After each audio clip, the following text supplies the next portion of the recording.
move it over and you're all mic. You don't need that one. Oh, okay. And here's your water. Oh, thank you. You're welcome. Well, thank you. I'm glad to be here today. I was very excited when I came up here for the first time and saw what Wes and his helpers have accomplished here, that this is indeed a very exciting time for all of us, as Kathy said yesterday, because the opportunities are actually opening up. What we are achieving as citizens is being accomplished in spite of the greatest criminal network in the world. So what these criminals are actually doing is inspiring us to achieve even greater things. And the new economy, which they talk about, is simply the achievements of the citizens to thwart the criminals in their ongoing conspiracy. And as I pointed out, the criminals realize that if you want to steal from everybody. Don't just take a gun and go and hold up one person. You want to hold up everybody in the world. And of course, what I'm talking about here today is my life as a detective, which was the last thing in the world I ever expected to be. I expected to be a romance novelist and to lead a bohemian life, have a house in the south of France, and do the Ernest Hemingway routine, you know. Have a few movie scripts and so forth. But it just hasn't worked out that way. Because I met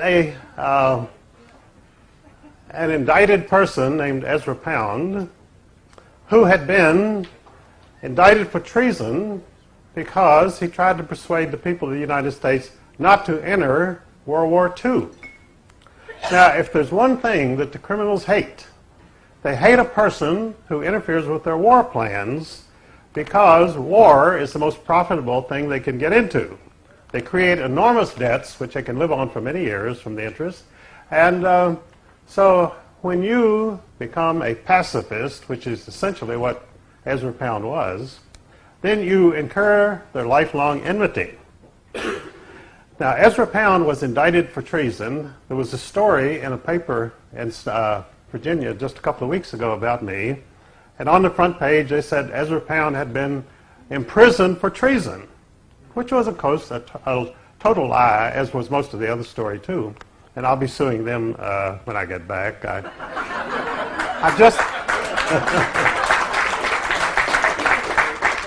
I didn't have time to get the lawsuit ready. And, of course, there's no hurry about it anyway, because there's no statute of limitations on conspiracy. So you can take your time. And it's always better to proceed cautiously and prepare your material. And when you go into court, it's really already a fait accompli. You've got everything there that you need. And my principle, which I'll go into tomorrow about law, is that I discovered that our legal system is so complex that no lawsuit can ever really be ended. You can just keep it going forever. And of course, most people can't because they don't have the funds, because the lawyers have set it up so they'll bleed you dry within about 18 months. So no matter what you want to do or how good your case is, you can no longer proceed because the lawyer's already taken all your money. So Ezra Pound was never tried, was never imprisoned for treason, but probably his greatest crime in the eyes of the criminals was that he set me loose on the Federal Reserve System, which happened in 1948. And when I met him at the Federal Hospital for the Insane, it's called, St. Elizabeth's, which is a place where they put political prisoners. And fortunately for him, his wife came over from England, and so they could not proceed with the treatments which they usually give people there. And he was imprisoned in what they call the hellhole, which is the MR, the male receiving ward. And this is the most violent people who are brought into St. Elizabeth's. And they put Ezra down in this human hellhole, and he was there for about 6 months. And his friend T.S. Eliot, who had come over to be awarded the Nobel Prize for Literature, saw the conditions he was in, and he absolutely went through the roof, and he had to move him to a quieter ward, Chestnut Ward. And that's where I met him in Chestnut Ward with the other chestnuts. And so one of the first things that Ezra said to me, he said, I would like for you to look into the Federal Reserve System. Well, I had never heard of the Federal Reserve System. I was 25 years old, never had a bank account, and was living on a very modest stipend from the government to go to college. So he said, well, look in your wallet. So I looked in the wallet, and there on the bill it said Federal Reserve, which I had never noticed, and which I'm sure nobody else in the United States ever noticed. It was a Federal Reserve note. And interestingly enough, it was not money at all. It was a green dollar bill.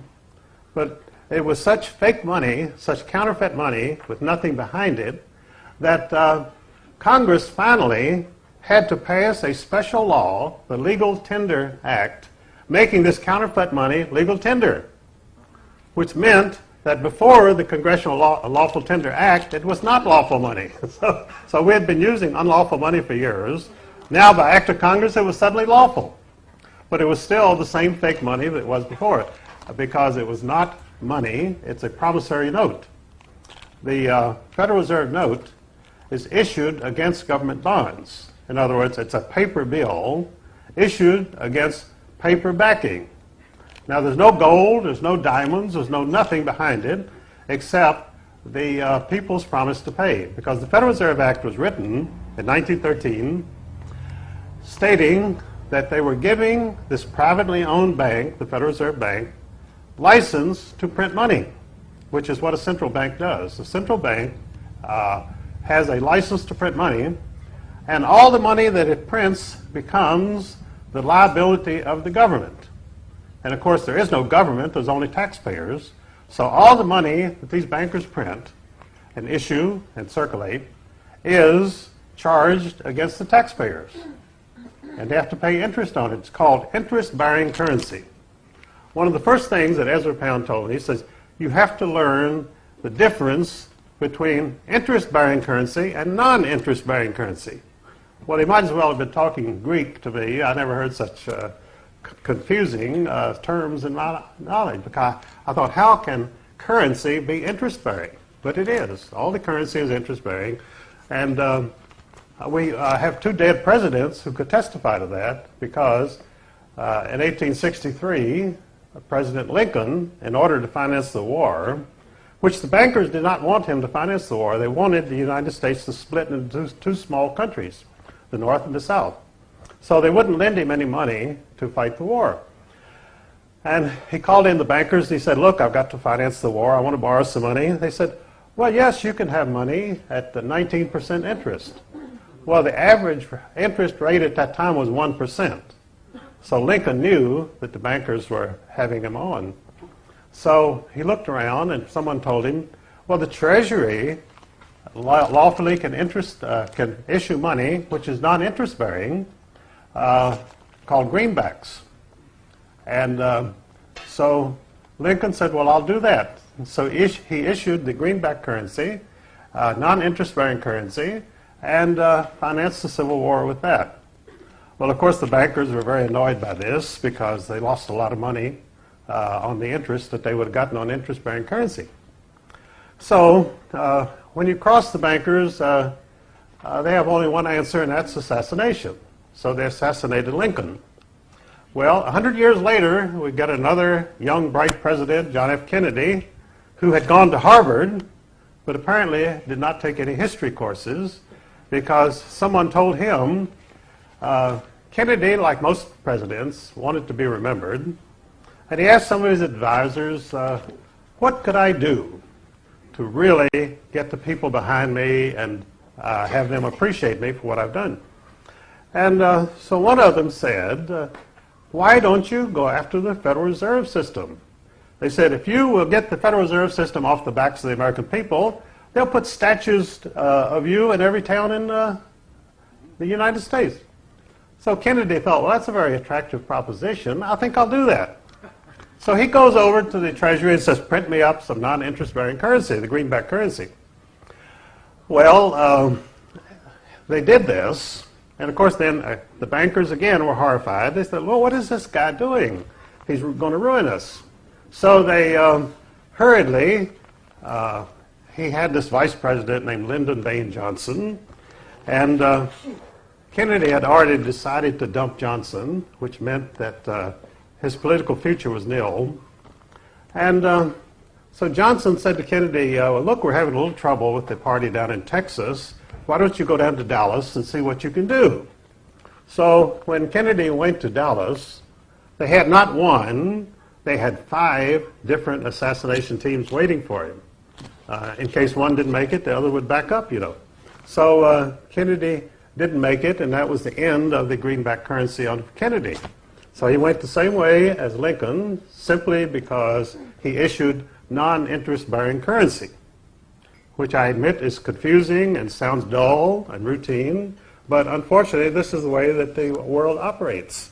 These bankers are always conspirators, they're criminals, and they'll do anything to keep their system going. So, and that is why we had an anarchist in France in the 19th century named Proudhon, and Proudhon was a philosopher of some repute.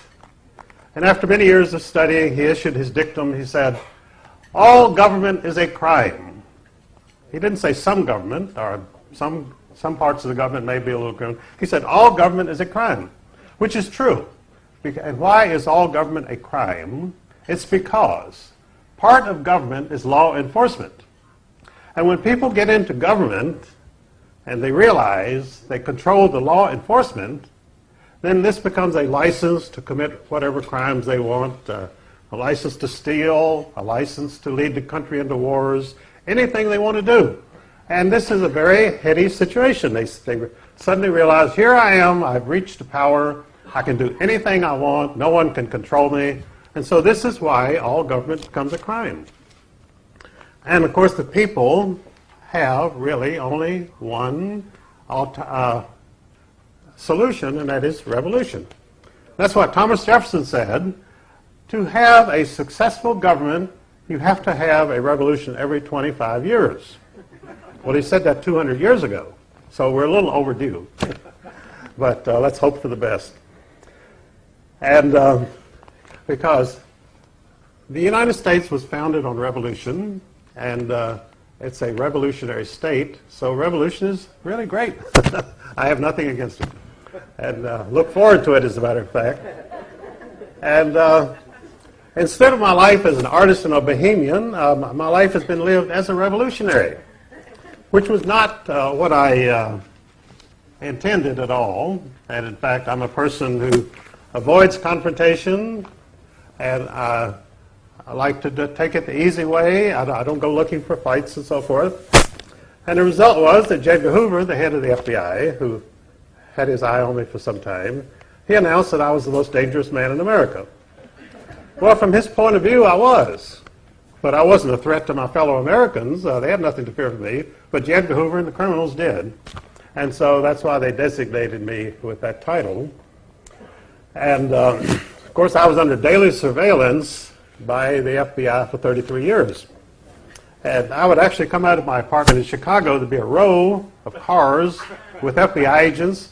And as I stepped out, they would ostentatiously take their telephones from the dash and talk and make sure that I could see that all this is going on, and that I would collapse in total fear at this terrible fate that was waiting for me. So I just walked by and I thought, well, look, gee, all this attention is nice, you know. Don't know what I've done to deserve it, but and they spent millions of dollars to keep me under surveillance. And of course, during that entire time, I never even got a parking ticket, because when you're under daily surveillance by the FBI, it limits your activities. You can't go around robbing banks or so I had to be a good citizen whether I wanted to be or not. Because they had all of the instruments of modern communications. They had videos, and they had bugs on my telephone and so forth. And so I just had to behave myself, which I managed to do, but I certainly did not like it. But actually, I started out, as I say, as the protege of a man who was indicted but never tried for treason. Ezra Pound was indicted for treason by a associate of President Roosevelt's at the White House named Alger Hiss. He had Ezra Pound indicted for treason, and then, of course, he became one of the most famous traitors in the United States himself. But Alger Hiss had Ezra Pound indicted for treason because Alger Hiss was a KGB agent, and of course, as a loyal communist, he considered Ezra Pound a fascist, an anti-communist, and a real threat. So they both wound up in prison, but Ezra used to complain. They kept him for 13 and a half years, and Alger Hiss only served 6 years. And when Alger Hiss got out, he got a government pension. Ezra Pound got no pension at all because he had, of course, never been in the government itself. But when I met Ezra Pound, I was taken there by one of my professors at the art school in Washington. I was attending at that time. And I could not understand why Ezra Pound would want to talk to me, you know. I didn't know anything. So I got over there and I found out that being a prisoner, he needed people coming in to talk to him, and he did have, over the period of 13 years he was there, he had 3,800 people come from all over the world to sit at his feet and to learn from him. So he was always a teacher. And he started right in with what? When I walked in, it was winter time there in Chestnut Ward. It was very dark and gloomy in the afternoon, and I was let in by a keeper who had an enormous collection of keys, bigger than my leg, hanging from his waist. And he unlocked this door, and I walked in, and then he closed the door and locked it behind me. And you always have a little feeling, well, you wonder if he'll ever unlock it for you. Maybe this is their chance, you know, to have me in there. So I walked in, I saw Ezra Pound sitting there, a very distinguished-looking person, and suddenly it struck me, this man hasn't committed any crime. What is he doing sitting here? Why is he a prisoner? And I got so angry that my whole head turned black, and I was so enraged that I just thought then, I'm going to try to get him out of here. And I've never been so angry in my life, and that anger has lasted well over 50 years because nothing has been corrected. I did finally get Ezra Pound out of St. Elizabeth, and the government dropped all charges against him. Well, in fact, early in our association, I said to Ezra, well, what are your prospects here? And he said, well, I expect the government to drop all charges and to release me. And so when he told me that, I thought, well, he really must be crazy because there's no way this government's going to drop these charges. And so he asked me to ask around because I knew a lot of influential people in Washington through George Stimson at the Press Club. And so he said, ask around and see what you think you can find out. So I asked George Stimson, I said, would you ask people around, what does the government plan to do with Ezra Pound? Are they just going to keep him for a few years and drop the thing, or what are they going to do? So George asked a couple of people in Washington who were proteges of his. One of them was General Lucius Clay, the hero of the Berlin airlift. Another one was a Supreme Court Justice, Tom Clark. Tom Clark, by the way, got on the Supreme Court of the United States with a brilliant background. He was a lawyer for the mafia. And so they figured, well, why don't we just put a guy on the Supreme Court? So they put Tom Clark on the Supreme Court. His son, Ramsey Clark, by the way, is a very famous dissenting lawyer at the present time. And but he asked Tom Clark and he asked General Clay and someone else, what is Ezra Pound's chances? So a few days later, I saw George and I said, what did they say? And George says, well, they all say that the whole power of the government is dedicated to keeping Ezra Pound there for the rest of his life. He'll never be released. And of course, this was very depressing news. It was not news that I could take back to St. Elizabeth, so I never told Ezra any of this. But in my own mind, I was convinced that what George had said was right. They intended never to release him. Because they treated Jefferson Davis the same way after the Civil War. They threw him into prison, in a dungeon, very brutally treated, and he stayed there for years. No trial. They finally released him. But so I continued to visit Ezra and got started on the Federal Reserve investigation. And I found that it was indeed a criminal conspiracy. Plus, it was not a public bank, as people thought, with the name Federal Reserve. Federal Reserve is like Federal Express, you know, it's a private company. And there are no reserves because they create money out of nothing. And, you know, in the Bible it said, and God created the earth. But it does not say anything about God created money. So people came onto the earth and they had no money. Apparently God overlooked something there. And I don't think he ever dreamed that we'd need money, because in a just society you would not need money. People would do things for each other. And that would be it. You wouldn't need gold and silver, any of that stuff. But people didn't do things the way God thought he wanted them to, or planned for them to, and so that they began to need money in order to transact business with each other. And of course, this created the opportunity for criminals, because as Amschel Rothschild said, give me the right to issue a nation's money, and I can control, I don't care what laws they make. And that's the situation we have today, because the private bankers issue the money, print all the money they want, and then they bribe the lawmakers. Doesn't matter if it takes $1 million or $5 million, they're printing the money anyway. So they go to the lawmakers and said, here's $1 million, and I want you to pass our bill. And of course, the lawmaker doesn't have any working citizens coming up and saying, here's $1 million, we want you to pass bills for us. And so the banker is the only one who brings in any money, so he's the one that gets the laws passed. And that's the system that you have, which is called democracy. It's called democracy because it's the rule of the mob. But it's not, it's the rule of the bankers, but the mob is controlled by money, so it's actually the rule of the mob. And that's why you have legislatures which pass laws to rob the people, to rob the 6 billion people of the world. Now, how do the bankers rob the 6 billion people of the world? Because that sounds pretty difficult. It's not difficult at all once you get your system going. It's a consortium of central banks throughout the world, each of which has the license to print money. Now, Ezra told me very early in our relationship, he said, sovereignty, a nation's control of its own destiny, lies in the right to issue money and the right to control foreign policy. Well, of course, you citizens have no right to issue money, and you have no voice in foreign policy. I don't think anybody in this room has any voice in foreign policy. That's all decided for you by the people, the elites, who consider themselves your betters.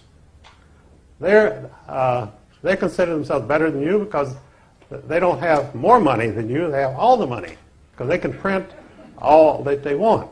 And of course they have, in case you get the inspiration, well, I'll print some money too, then they throw you into prison. You're a counterfeiter.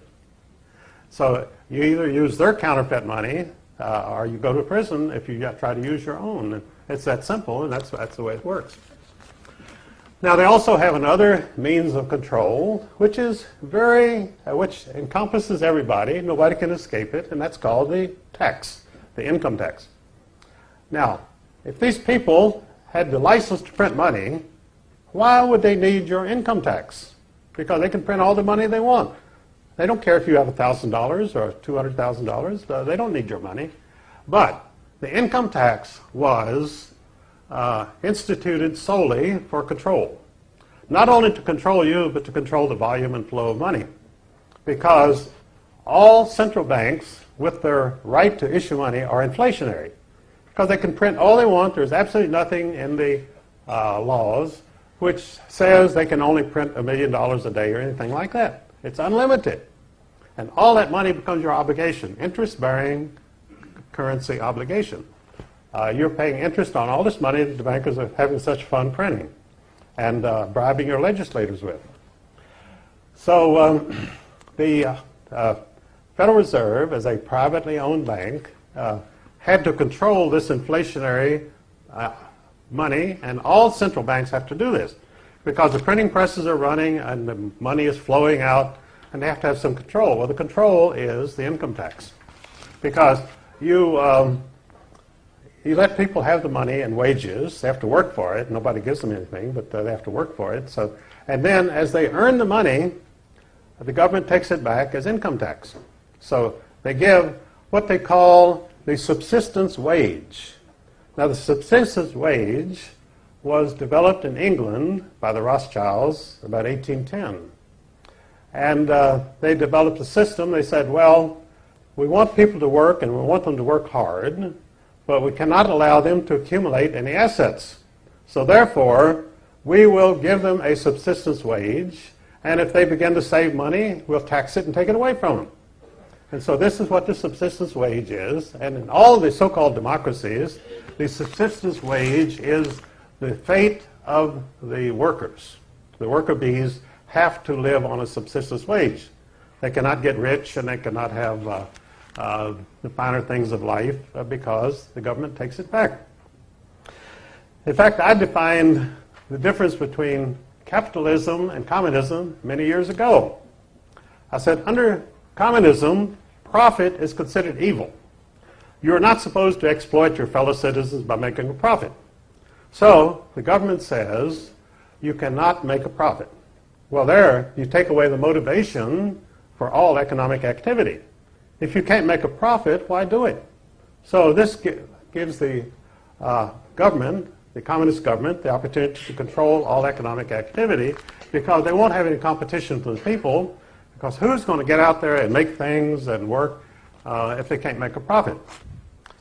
Now, the capitalist country is entirely different. Under capitalism, the government says, go out and work hard and make all the profit you can. We don't care how much profit you make. And after you make the profit, the government takes the profit away from you and gives it to the communist countries. So that's the difference between capitalism and communism.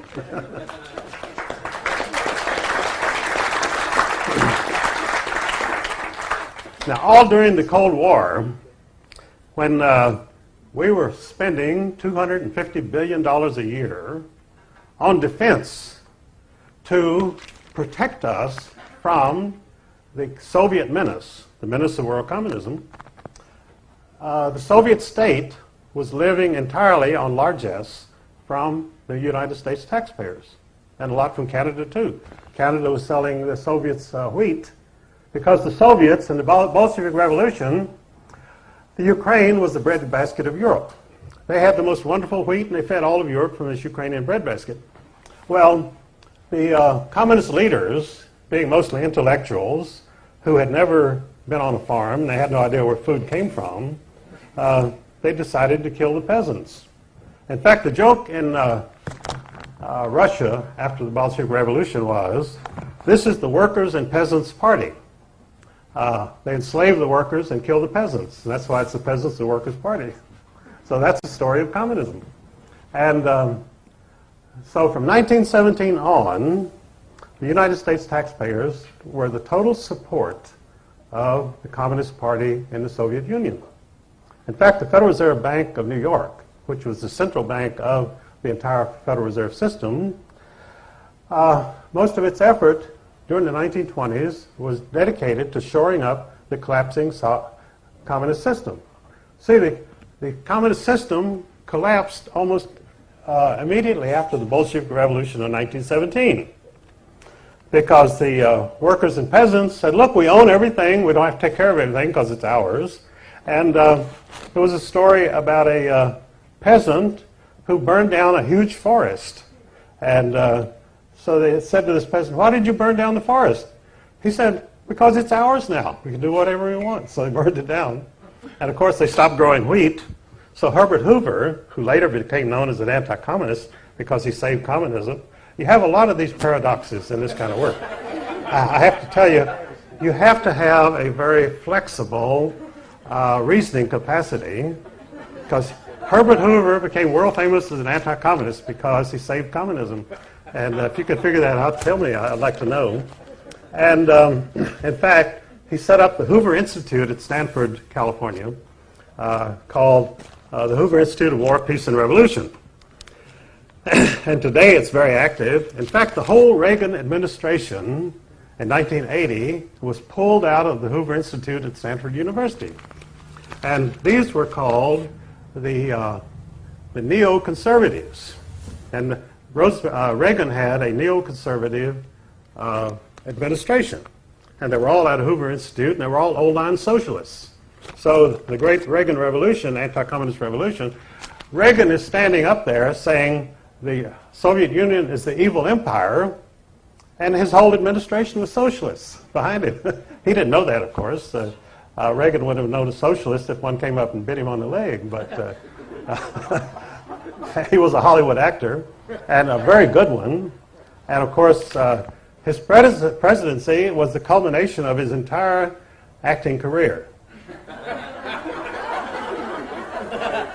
He was the best speaker, the most charismatic president we've ever had and ever will have, as a matter of fact.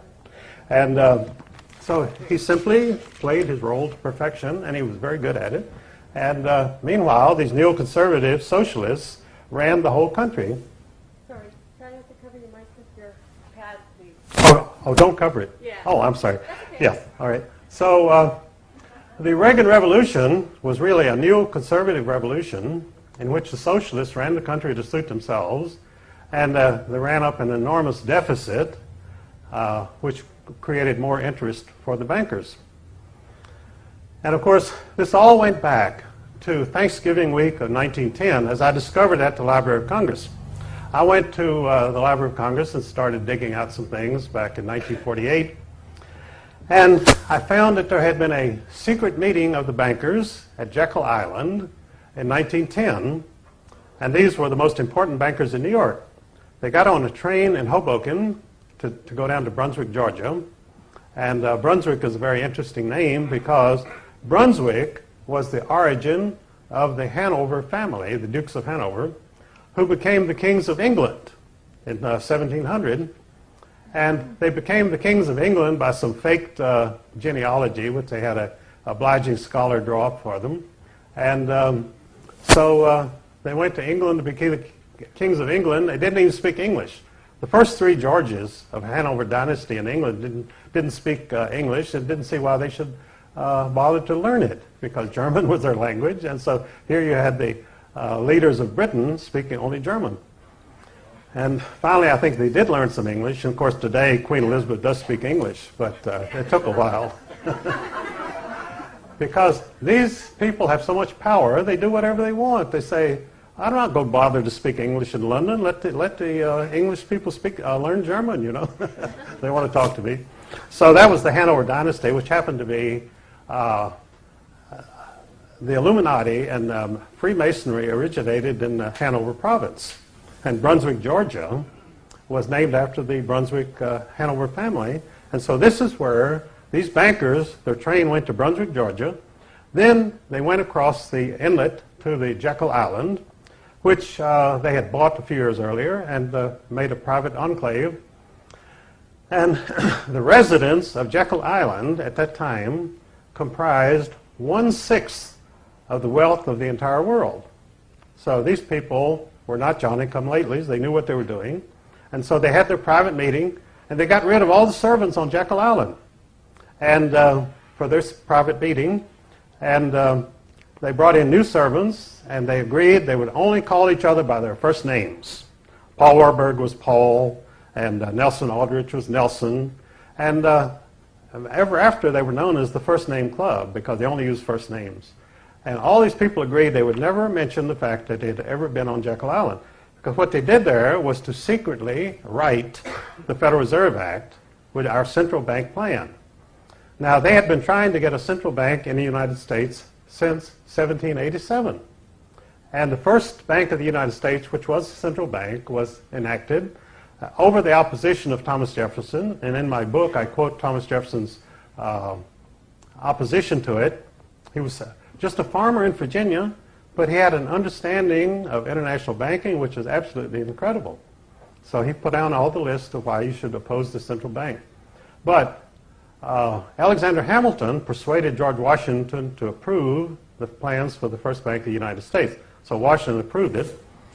But then when Jefferson became president and the first Bank of the United States charter came up for renewal, Jefferson, of course, this was his moment. He refused to renew it. Well, the Bank of England, which actually controlled the central bank, was very annoyed. So they declared war on the United States. Now, when you go to school, you probably taught that the War of 1812 was caused by the fact that British frigates stopped American ships on the high seas and took off their crews and put them to work on their own ships. It's called impressing. Well, that did happen, but that wasn't the reason for the war whatsoever. The war was simply a punitive act against the United States to try to defeat them and bring them back in as a British colony because of they refused to renew the charter of the first Bank of the United States. Well, and of course you had this war in which, of course, Canada was on the side of the British during the War of 1812, and they actually burned Washington, but we survived, and so then they set up a second central bank called the Second Bank of the United States, and along comes the hero of the War of 1812, General Andrew Jackson, and as president, he said, "By God, you are a gang of vipers, and I will root you out." He had righteous anger against these bankers, so he pulled the government deposits out of the Second Bank of the United States. Well, of course, it immediately collapsed in 1836. That was the end of the second central bank that we had in this country. So, in revenge, the Bank of England issued an order that no paper would be honored from the United States. All American securities, stocks, bonds were worthless as of that date. So we had our first financial collapse in the United States, the Panic of 1837. And it was caused simply as a punitive action because when you make the bankers mad, they don't sit around and brood, they do something about it. Like they murder Lincoln, they murder Kennedy, and so forth. And so they put the entire United States into financial collapse. Well, then the agents of the Rothschilds bought up these American securities for 1 cent on the dollar, and you created the first big fortunes in the United States. Our first millionaires were all created by the Panic of 1837, and they more or less became the agents of the Bank of England in the United States because their fortunes were entirely due to the outside influence. And of course, the American people had no idea what was going on. They just knew we suddenly had a new class of millionaires, and the fact that they were all foreign agents never dawned on anybody. And so it's gone that way ever since. I have been meaning to write a monetary history of the United States, showing that everything that happened in the States and everything that happens here in Canada is engineered by the bankers because their program comes first. The people come last. The only thing the people have to worry about is how to pay the interest on these enormous debts which the bankers create out of nothing. That's your problem. You've got to come up with that interest. Before you buy food or anything else, you've got to pay that interest. Because you see, it's a moral obligation. You should pay your debts, you know. And they always come, it's amazing, the bankers are totally corrupt and totally without scruples, but they always bring in the fact that you have a moral obligation to pay your debts. And so people believe that. They say, oh yes, I don't want my credit impugned and I want to be a good citizen, so I'm going to see to it that we pay these debts, even if we don't have any food on the table. And but they usually manage to give you a little food too. We get back to the subsistence wage. They don't want you to starve to death. They don't want you to get fat, but they certainly want you to survive from day to day, and that's what they do. And of course, this has a devastating effect on the morals of the country. I have claimed for years that the Federal Reserve System and the central bank, which you have here, has a very depressing moral effect on the entire population. Because instead of people being constructive and building their lives and having constructive careers, their first obligation is to pay all this interest to the bankers. After that, you can start having some moral scruples, but until you pay that interest, you cannot do anything. And that comes first. So they've trained people to do this, that they must pay their debts, even though the people don't owe these debts, the people didn't incur these debts, and the people don't even owe the interest, because it's all created out of nothing. And that is Kabbalistic, because creating things out of nothing is God's purpose on earth. but it's not up to mere humans to create things out of nothing. So when they create money out of nothing, they're superseding the will of God. They're indulging in Kabbalah, which is black magic, and that's why you have cultism and you have drugs and all these things. It all stems from the Kabbalistic origin of money creation. And so that's what you have to deal with. You're dealing with black magic. And all of the banking system, believe it or not, is black magic. It's not based on what people earn or what they produce. It's based on the Kabbalistic idea of creating something from nothing through incantations, through rituals, through cults, and it's anti-God. It's anti-all religious principles. So the people are in this dilemma. They don't understand this. They don't understand that their monetary system is black magic, and so obviously they have no idea what to do about it. Now, in the States, they tell you to write to your congressman. But unfortunately, as I've told people for years, when you write to your congressman, be sure to enclose a $10,000 check. Because if you don't, your letter goes into the wastebasket.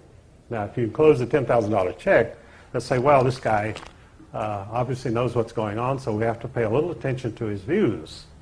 But without the money, they have a saying in Washington, nothing for nothing.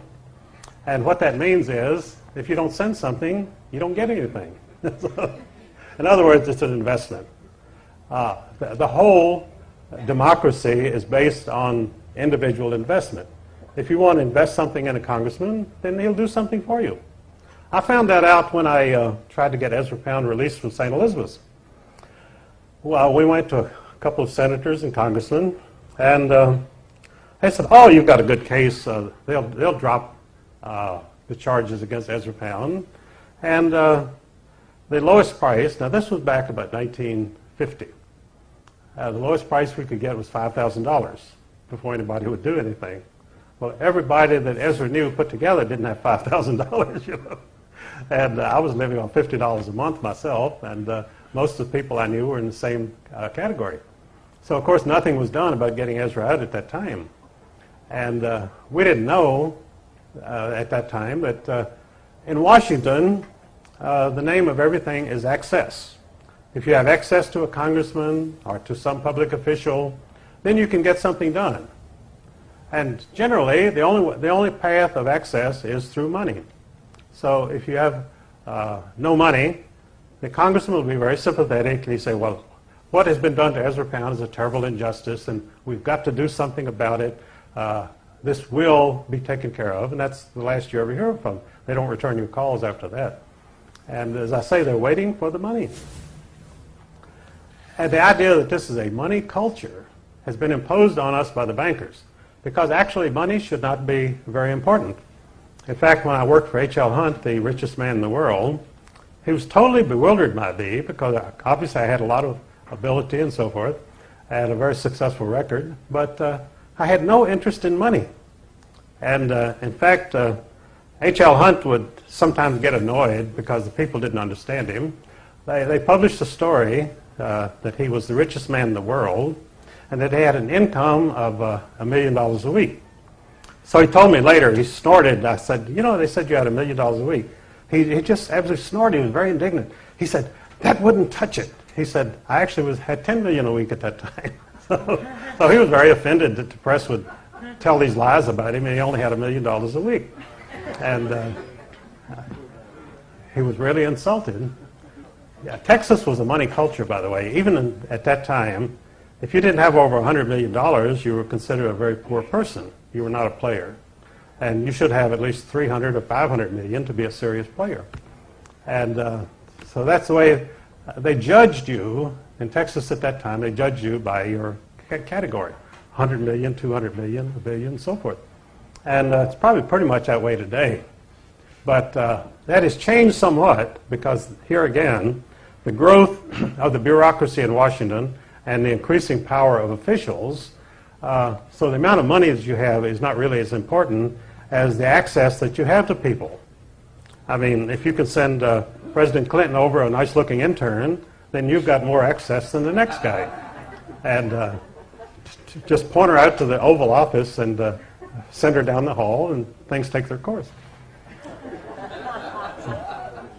Yeah, Clinton is a sexual psychopath, you know, that no female could pass the Oval Office without his molesting her. I mean, he's what they call in psychiatry a compulsive obsessive. And he simply cannot let anybody go by without making his move. And we've never had a president like him, and probably never have another one like that again. Because politics itself is an all absorbing game. It becomes your whole life, you know. You're out there looking for those millions of votes, and so you haven't got time to chase some girl or even a boy up and down the streets. So you just don't have time to fool with it. But Clinton just happened to be one in a million like that who did that. And in fact, his wife Hillary, of course, she was disgusted with him years ago. And Hillary's job at the Rose Law Firm was to bring in new clients. And she recruited new clients by being friendly with them. And that was her job. She wasn't much of a lawyer. She hardly ever had a law case. But she did bring in new clients. And one of them was the poor guy who was found dead as a suicide with a gun that nobody had ever seen and which didn't even work. So that also is the way things are done in Washington. It's called the Washington suicide. They also have the Washington heart attack. A person who really becomes a threat will have what they call a Washington heart attack. That was true of Chief Justice Vinson of the Supreme Court. He was all set to rule against the integration decision in the Supreme Court. I think it was 5-2. And he had a Washington heart attack, and they brought in this guy from California who had murdered his father. And so he ruled that the integration could proceed. And it changed forever the education system in the United States, which is now a total jungle. And if you like jungle life, well, you want to teach school in the United States because it's different every day, you know. You learn to dodge bullets and knives and the whole work. You don't have much time for teaching, but like I say, every day is very interesting. It's like going to the movies. So we don't want to get too far away from the Federal Reserve System because what I really want to tell you about today is these consortium of central banks are set up to rob the population of the entire world. We hear about the third world and the developing countries and so forth, and they're being robbed just the way people in Canada and the United States are. It's the same system. It works for everybody. And that's why you send the troops around to different countries to institute some vague purpose, some political purpose, which no one really understands and no one really cares about. But what is going on is the grand Nazi scheme. There's only one political party in the world today, and that's called the Nazis. And you say, well, Adolf Hitler died in 1945, and that was the end of the Nazi party.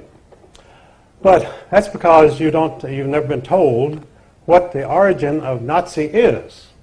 NA is National Socialism, which was the German Nazis.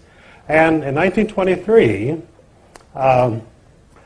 there was a double agent who came to Hitler, and he said to Hitler, look, your Nazi party is not, your National Socialist Party is not getting off the ground. You need an alliance. And he suggested that they ally with the Zionist Party.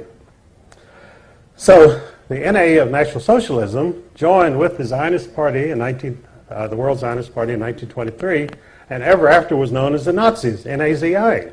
The ZI was for Zionists, but of course no one knew that, because our popular mythology is that the terrible Nazis were attacking the Jews. But what we were never told is there was a great schism in the Jewish community of the world between the Zionists and the non-Zionists. You see, the non-Zionists were the Orthodox Jews who believed you could not have a Jewish state until the Jewish Messiah came. They didn't acknowledge Christ as Messiah, so they were waiting for their own Jewish Messiah to come. Then you would have a Jewish state, and that Jewish state would rule the world. But the Rothschilds in 1828 decided they couldn't wait for the Jewish Messiah, so they started what they called Reform Judaism under Moses Hess. And Reform Judaism said, yes, you can have a Jewish state before the Messiah comes. And the reason you could have it was the Rothschilds had made so much money, they said, we'll buy our own state. So the Rothschilds sent people out to the Middle East to have Jewish settlements, and which is today the state of Israel, totally created by the Rothschild money. And so Reform Judaism then became the cause of a great schism between Orthodox Jews and Reform Jews. Now, no one has ever told you this, I'm sure, but you think that the Jewish community is monolithic. In fact, it's split sharply down the middle. But even today, they have riots in the Jewish parliament between the Orthodox Jews and the Reform Jews. And they cannot agree on anything because the basic premise is a fundamental disagreement over whether a Jewish state should even exist today. So in Germany in 1923, the German Jews were quite prosperous and quite happy, and they were not interested in becoming Zionists, and they were not interested in going to Palestine. After all, they had beautiful mansions in Germany, they had symphony orchestras, they had art, they had everything, and they were accepted in the community.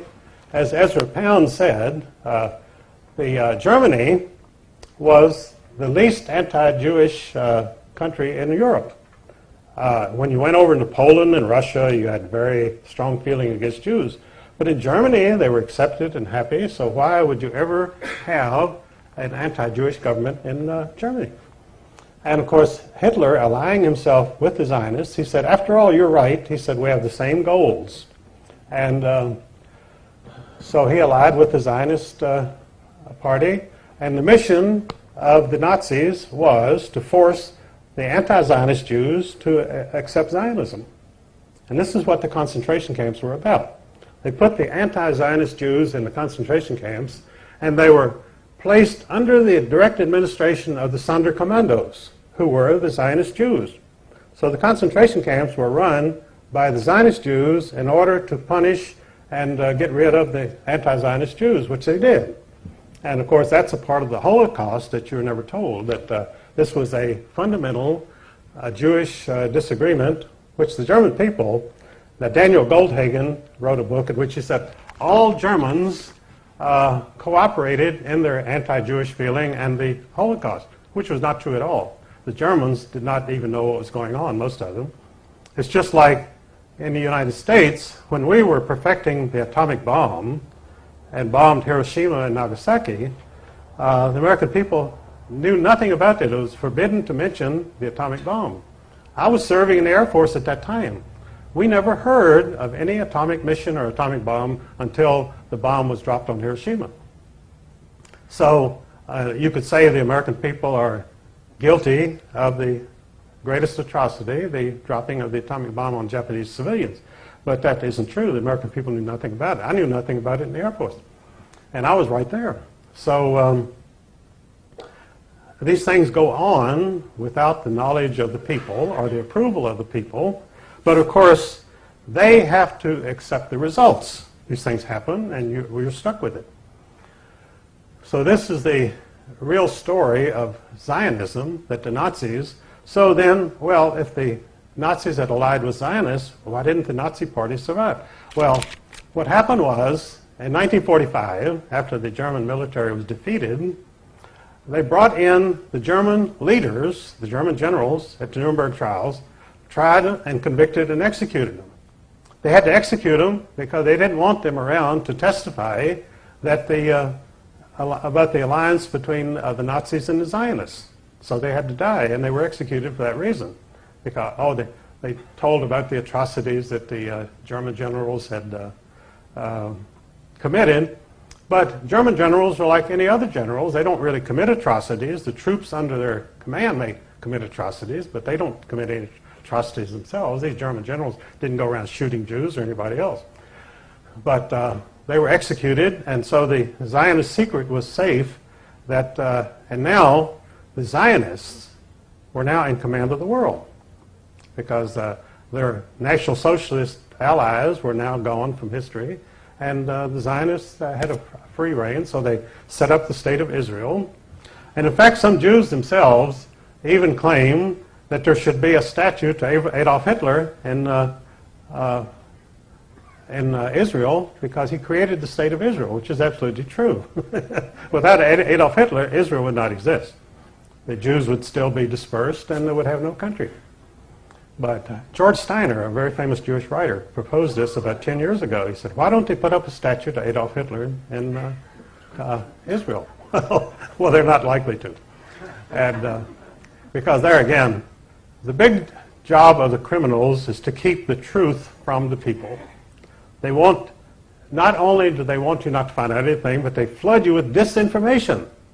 Most of the stuff that you get in the press is absolute lies. And if it's not lies, it's spin or distortions. In other words, they give you 10% of the truth, and the rest is all distortions.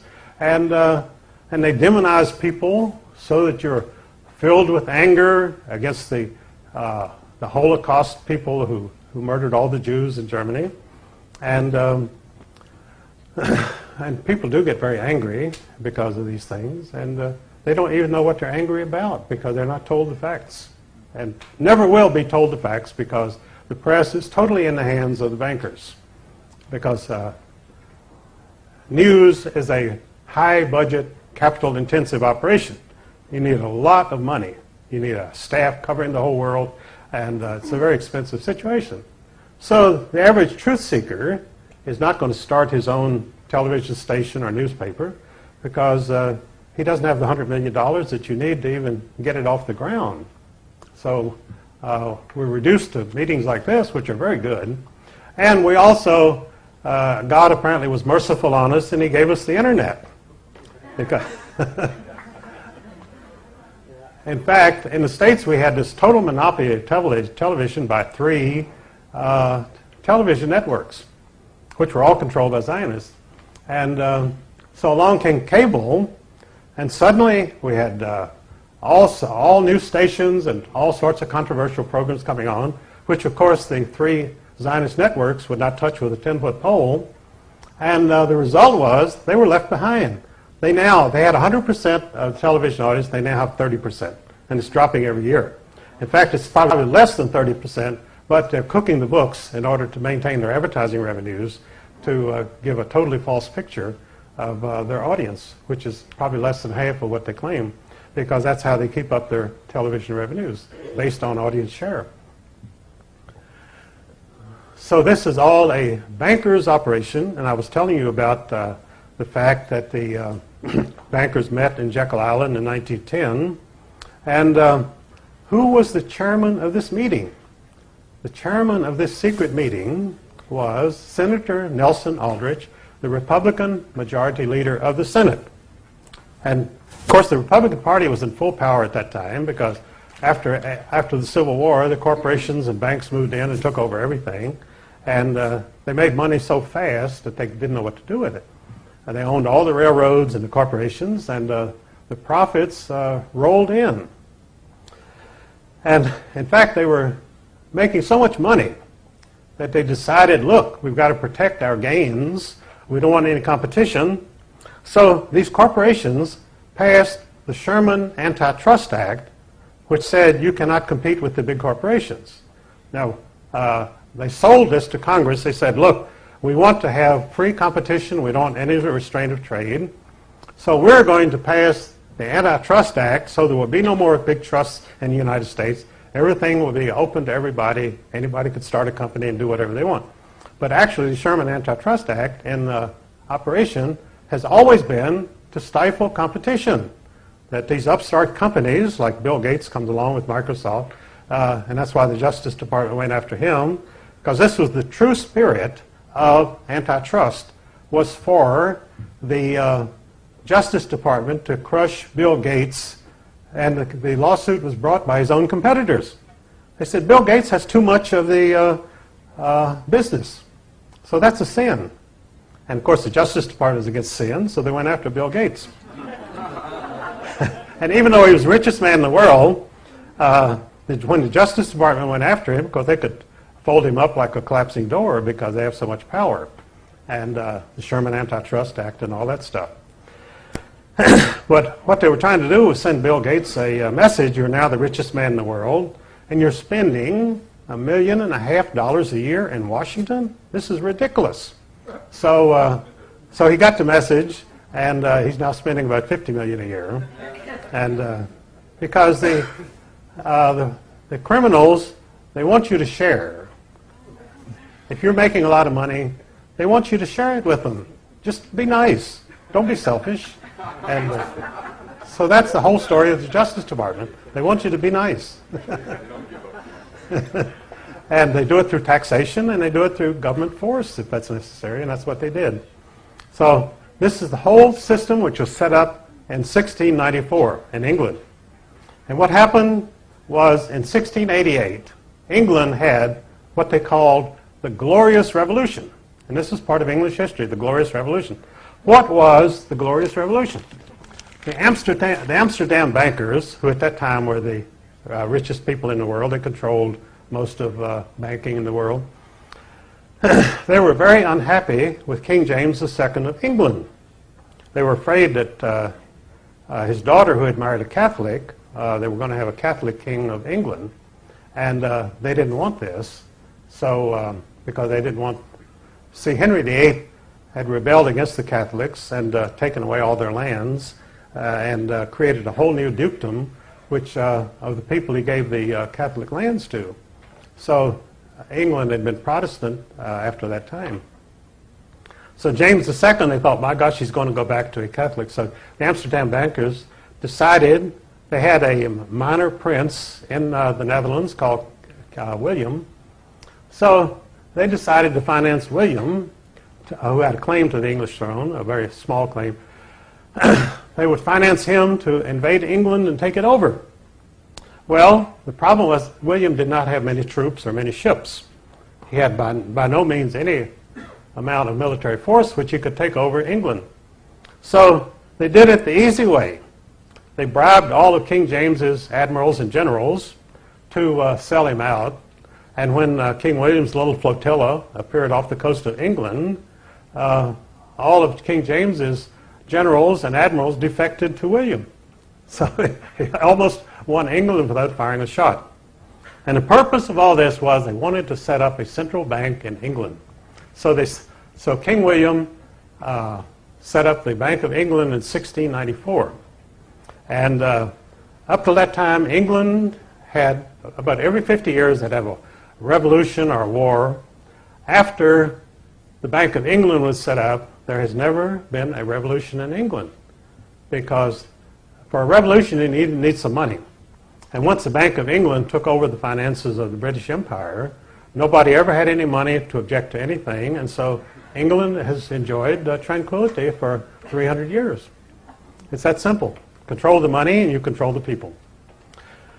So the bankers realized they needed intelligence, so they set up the first and best intelligence operation in the world called the British Secret Information Service, SIS.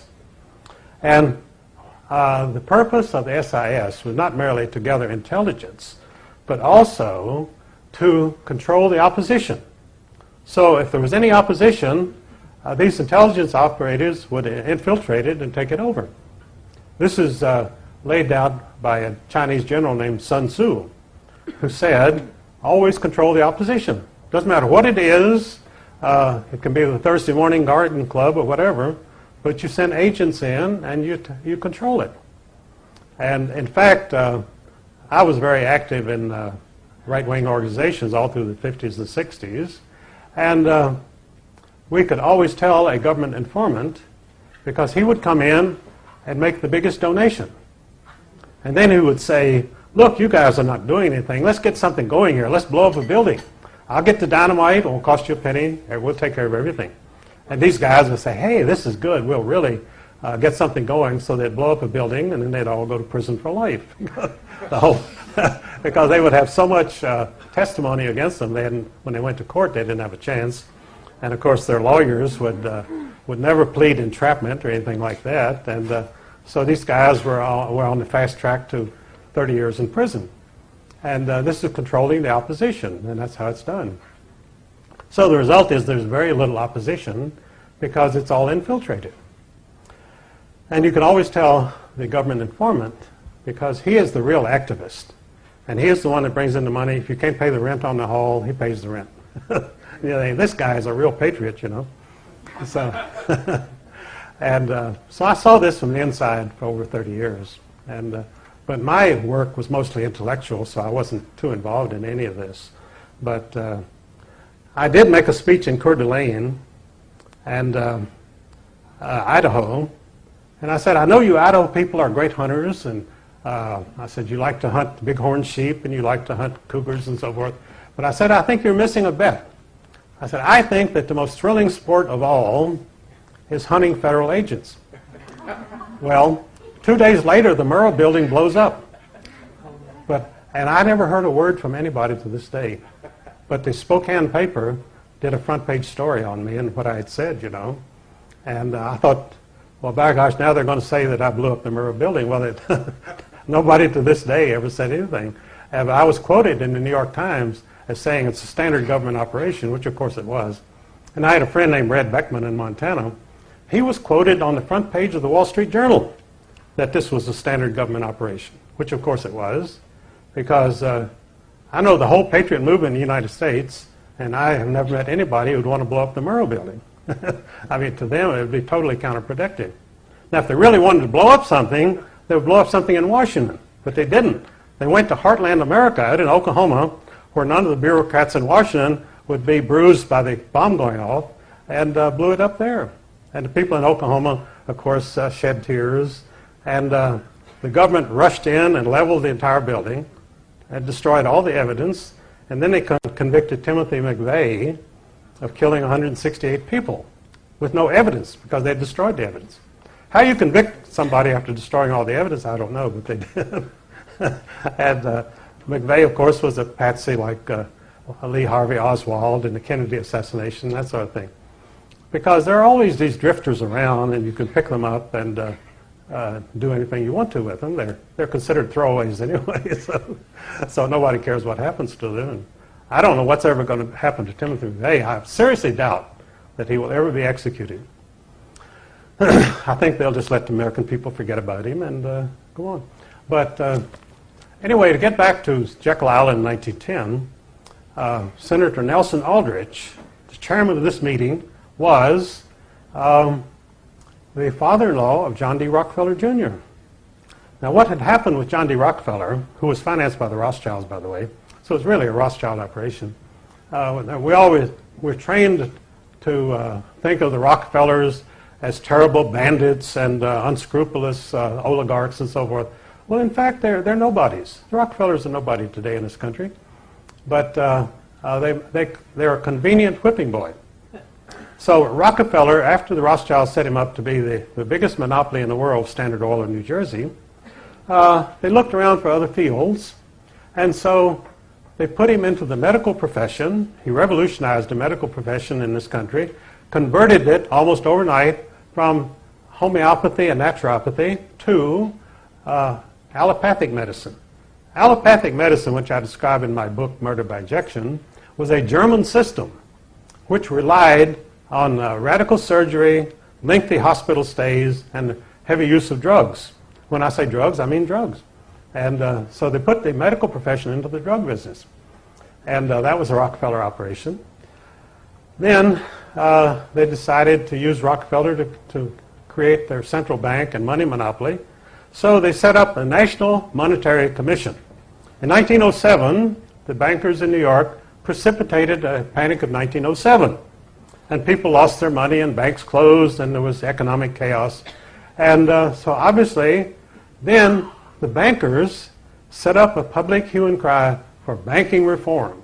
You can read about it in the New York Times of that period. That they said, we must have banking reform. Well, of course, all of the devastation, depredation, was caused by the bankers themselves. I mean, these people who put the money in these banks did not cause the banks to fail, and they didn't want to lose their money, but they lost their money. So, banking reform. So, Theodore Roosevelt set up the National Monetary Commission. And the National Monetary Commission was empowered to make recommendations for banking reform. So the members of this commission, who of course were congressmen, under Nelson Aldrich, the Republican majority leader, they traveled to Europe. They wanted to see how banks worked in Europe. So they were wined and dined by the Rothschilds in Paris and London, and they had a great time for about 2 years, but they did absolutely nothing. And so people sort of forgot about banking reform. And after they had lulled the people into a total false sense of security, then they took off and went to Jekyll Island, to the Millionaires Club, and secretly drafted their central bank plan, which they called the Aldrich Plan after Nelson Aldrich.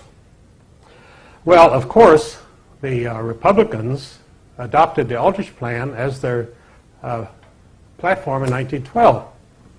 And the banker-controlled press set up a great hue and cry against the Aldrich Plan as the Wall Street plan, as the big bankers' plan. Then they called on Woodrow Wilson, the Democratic candidate, to offer a better plan. So Woodrow Wilson put in the Democratic platform in 1912 the Federal Reserve Plan, which he offered as the alternative to the Aldrich Plan. Now, the interesting thing was it was exactly the same as the Aldrich Plan, but nobody noticed.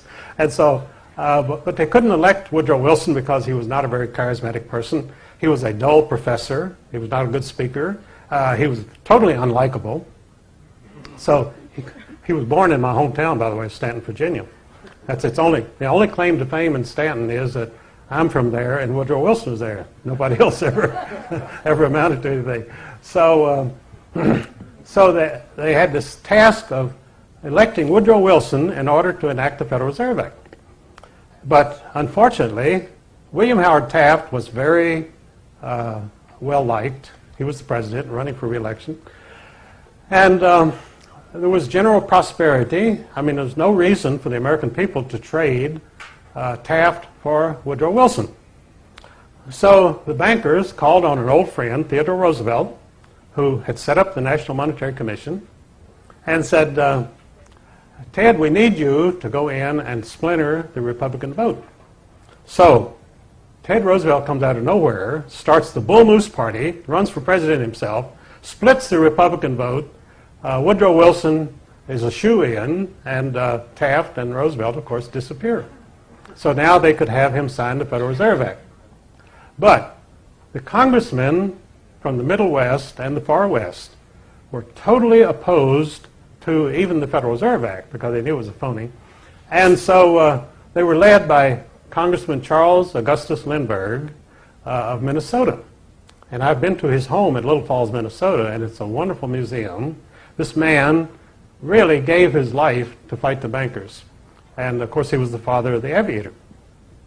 And so Lindbergh led the campaign against the Federal Reserve Act. And so Paul Warburg himself, who was the author of the act, and the other bankers had to, for the first time in their life, come down to Washington and lobby in the halls of Congress to get the Federal Reserve Act passed. And, of course, they had to make a lot of promises, a lot of commitments, a lot of bribes. But since they printed the money, it didn't matter. So they bribed the Congress to enact the Federal Reserve Act, which was signed, but they still could not get a majority vote. So they had to wait till the Christmas vacation after Lindbergh and the Middle Western and Western congressmen had departed for Christmas vacation. Then they brought the Federal Reserve Act before Congress on December 23rd after the opposition had left. But they still had a quorum. They still could pass it.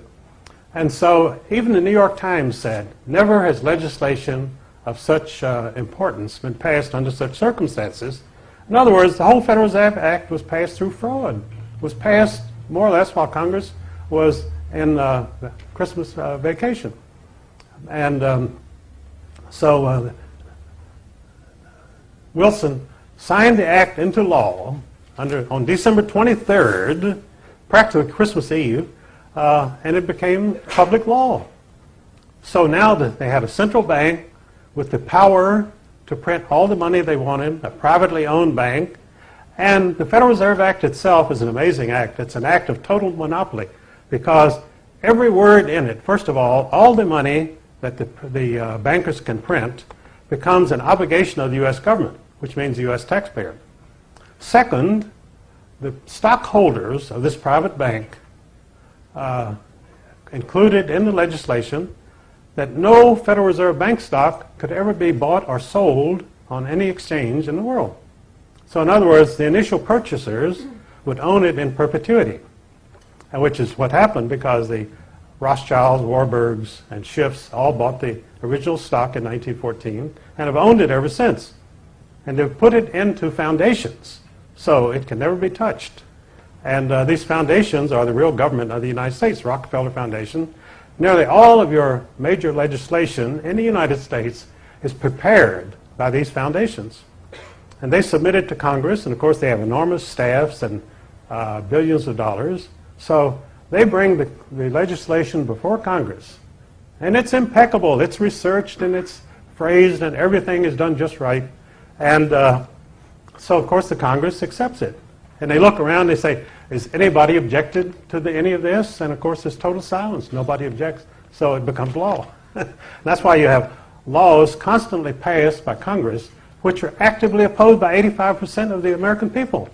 Almost everything that's done in Washington is opposed by 85% of the American people. So you have government by 15%, government by elites. And they're not even Americans. These are international elitists. They have no allegiance whatsoever to the United States, just like your Canadian legislatures have no allegiance to you. They have no allegiance to Canada. They're part of the international elite. But of course they don't say this publicly, and the press hails them all as great patriots and dedicated people, selfless individuals. They love that word selfless. Imagine, all your legislators are selfless. They never have a selfish bone in their body because they're working for you. They want to give you things. And of course the only purpose they have is to rob you. Not only you, but all 6 billion people in the world, because it's a government of robbery. So you have what you call the new economy in the United States, and probably Canada too. And the new economy is simply people working and creating and producing in spite of everything the robbers can do to them. Everything that's accomplished in this country is accomplished in spite of the foundations, in spite of the bankers.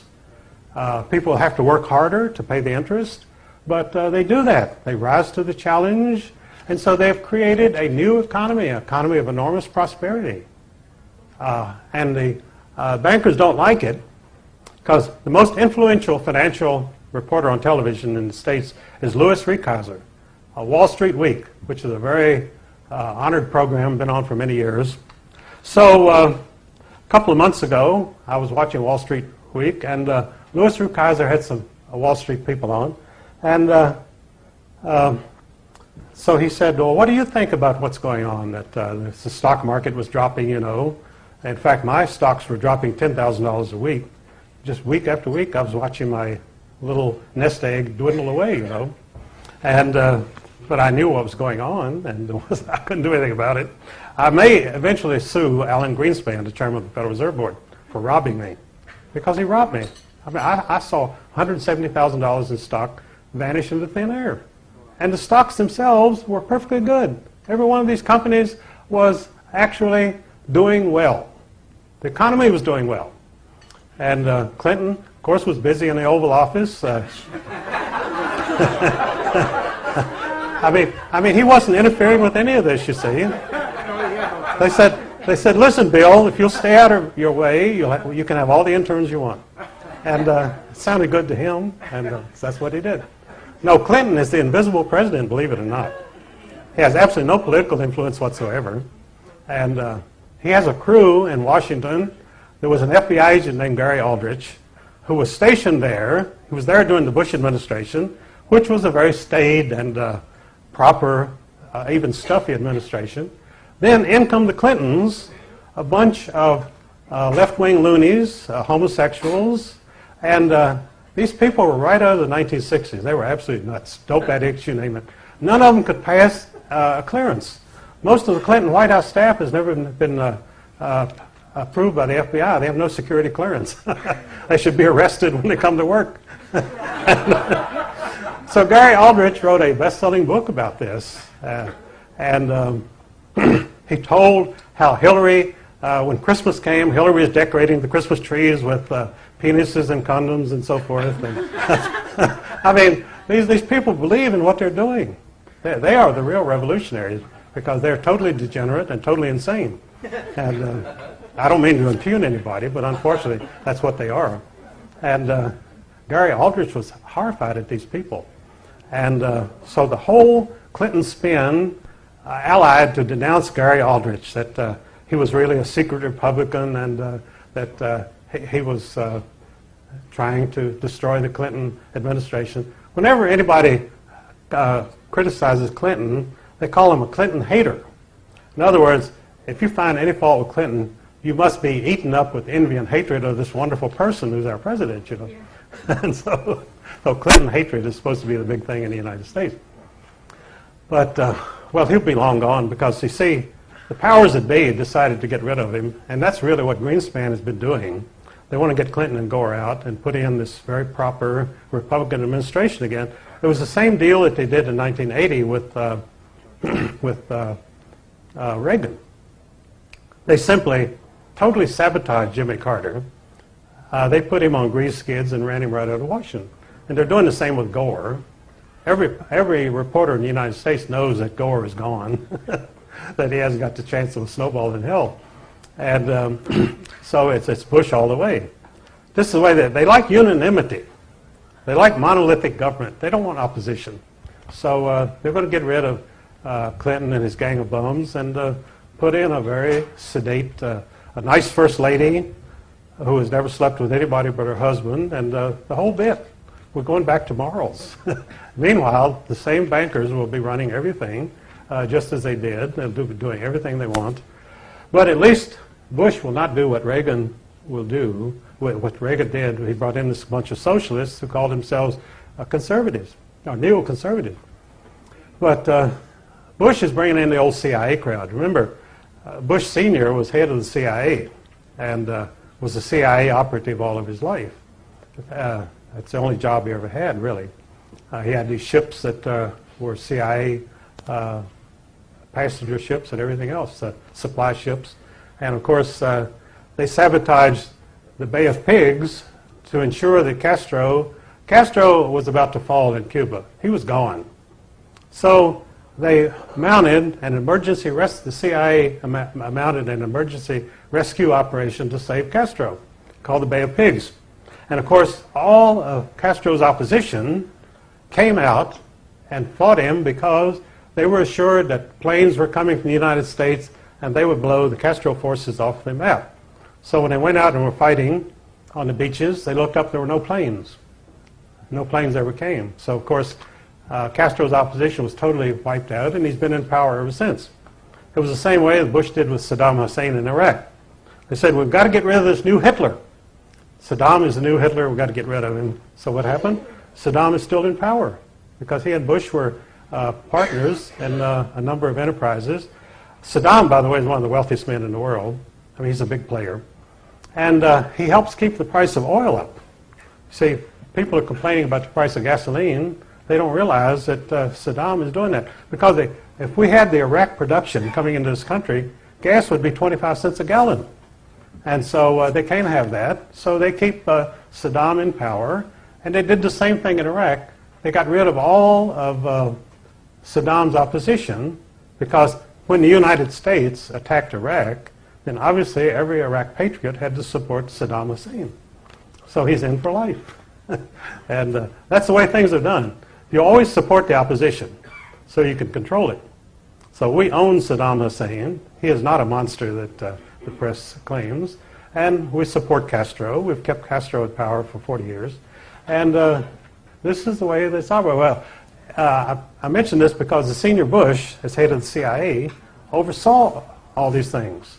So what you're going to have under W, the new president, will be a CIA operation, which is the same as in Russia. You have the KGB running the state. Here we'll have the CIA running things. And here again, the people, at some point, the people will have to make themselves recognized. And they're doing this through the internet. The big question mark is the internet. And that's why Washington has been making frantic efforts to control the internet. So they did it through what they call child pornography. They set up sting operations where guys would try to recruit 12-year-old girls or 12-year-old boys for sex through the internet. And of course this did happen, but it happened because it was a sting operation. There weren't thousands of people out there saying, gosh, I want to get some child sex through the internet. It was all set up, and they wanted to use this to close down the internet, to have total government control of the internet. Well, unfortunately, it didn't work. Congress passed the law because when you have those $100,000 cash in envelope things, your votes are very easy to get. And so they passed a law controlling the internet, but the Supreme Court threw it out because it was totally unenforceable. And the internet's going to continue to grow. And I think people are going to continue to assert themselves. And it's like Kathy said yesterday, we're at the beginning of the new revolution. Everything is opening up, and the people are going to have a chance to express themselves and to have government control, because the criminals have exhausted all of their criminal operations. They have all the money, they have all the political power, and yet they're on the way out because time itself is against them. Information is against them. The wheel is turning around. And these people are going to be gone. I'm telling you, within 10 years, these banking people are going to be gone. My book came out in 1953, has been on the Federal Reserve, has sold over 1 million copies. There's been 8 complete plagiarized editions published by other people, and which was done to punish me, by the way. Said I didn't get any money from it, but it helped also to alert people to the Federal Reserve. So the information is out there, it's on its way, and what we have to look forward to, if you think you've seen prosperity yet, you haven't seen nothing yet, because we're going all the way, we're going to full production, and the people are going to get the benefits of their own economy. And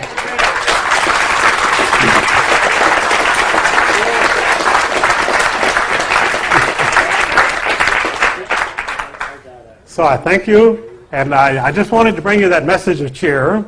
And this is absolutely as true of Canada as it is in the United States. You know, the first person who brought me to Canada was Eileen Pressler. And I said to her, why is the Canadian dollar below the American dollar? They should be trading at par. She said, because the bankers manipulate it. By keeping the Canadian dollar down, they create all sorts of opportunities for speculation. And that there's great businesses going on between the United States and Canada because of the disparity in the currency. And everybody's making money, everybody's happy, and but as I say, it's totally, from an economic point of view, it's totally insane that the Canadian dollar would be below the American dollar. But fought to buy up our country. Our country is almost gone. well, that's exactly right. They're creating opportunities for speculators, and that's what they're doing.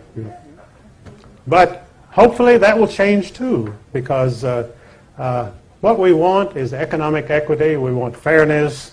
We don't want government by criminals, and that's what we've got. These people are criminals. In my book, The Curse of Canaan, I trace it back 5,000 years. These people didn't start yesterday.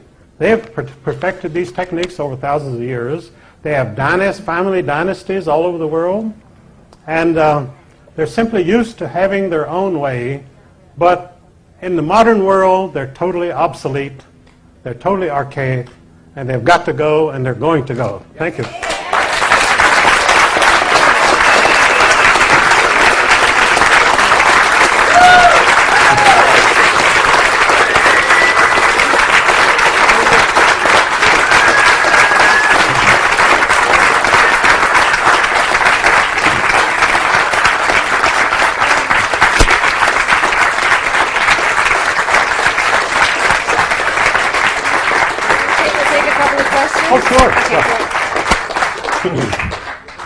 Now, we do have time for a couple of questions, and I'll welcome any questions, and I'll try to answer them.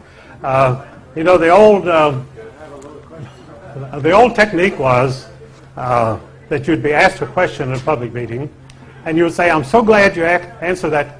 I'm so glad you asked that question," and then they would proceed not to answer it. But I've never done that. I'll answer any question, and I'll be glad to entertain questions. Yes. I missed your name. Mullins, Eustace Mullins, Mullins. People think it's an Irish name, but it's actually French. It's Moulin, which means miller in French. And You just squeeze the handle just behind. Yeah, here. Just squeeze it and He likes You it. made a compelling case for what happened to Lincoln and to Kennedy. Of course, Kennedy with Executive Order 11110, June 4, 63. Do you have anything to say or any confirming information on Garfield and McKinley? Was the same motive behind the assassination of those two presidents? well, the assassinations of Garfield and McKinley were done by the bankers because they were working to get this central bank set up, you see. They were planning for it. And both Garfield and McKinley totally objected to it. So they had to be gotten rid of. They were murdered simply because they were in the way of the central bank plan. And almost all of these things that happen because the bankers want them to. See, the average American citizen or Canadian citizen is not really out to assassinate anybody. They might not like a particular politician, but they're not going to assassinate it. The assassinations have to be carefully planned. There has to be a lot of money behind it. Now, what they did with Kennedy, they flew in a group of Sicilian killers from Marseille. They were the ones that actually carried out the assassination. But like I say, they had 5 teams there because this had to go forward, and they couldn't have any recrimination, and they wanted it to happen. So if one team didn't do it, the other team, and so the Sicilians did it. And they flew into Canada, by the way, to a safe house immediately after the assassination. They stayed here in Canada for 5 days. It's all been documented. And then they flew him back to Marseille. So that's how it was done. Any comment on Robert Kennedy? Robert Kennedy was a revenge killing by the mafia. And I'm sorry, Eustace. Robert Kennedy was a revenge killing by the mafia. He was no threat to them anymore because they'd killed his brother. In fact, the happiest moment of J. Edgar Hoover's life was when he picked up the phone and called Robert Kennedy and said, "Your brother has been killed," and he hung up. And Robert Kennedy was devastated by that. He never recovered because they really hated each other. Actually, Robert Kennedy hated homosexuals in the first place, and he simply considered that J. Edgar Hoover, as head of the FBI, was totally subordinate to the Attorney General. Well, all the previous Attorney Generals had allowed J. Edgar Hoover to do whatever he wanted to because they were pretty much afraid of him. Kennedy was the first person that ever opposed him. And Kennedy, by the way, was murdered in the Ambassador Hotel. Now, the Roni Plaza Hotel in Miami Beach was the winter headquarters of the Mafia, and that's where J. Edgar Hoover and Clyde Tolson spent their winter vacations. So, but Robert Kennedy was murdered in the Ambassador Hotel, which was also a Shine Hotel, a Mafia hotel. See, the Mafia recruited a guy named J. Meyer Shine to handle their real estate interests, mostly movies and hotels. And so with the Mafia money, J. Meyer Shine built these lavish hotels and movie theaters around the United States, which were all Mafia stuff. And so when Robert Kennedy went to the Ambassador Hotel, he had no idea he was walking into the hands of the enemy. I'm sure he had no idea that there was a Mafia hotel. And because Robert Kennedy was a different person from myself. We worked together on the McCarthy Committee, by the way. But Robert Kennedy, with all of his money and influence, he had other people do things. Well, I never had anybody do anything. If I wanted to do anything, I had to go and research it myself. The result was all of my information was firsthand. Everything Robert Kennedy got was filtered to him.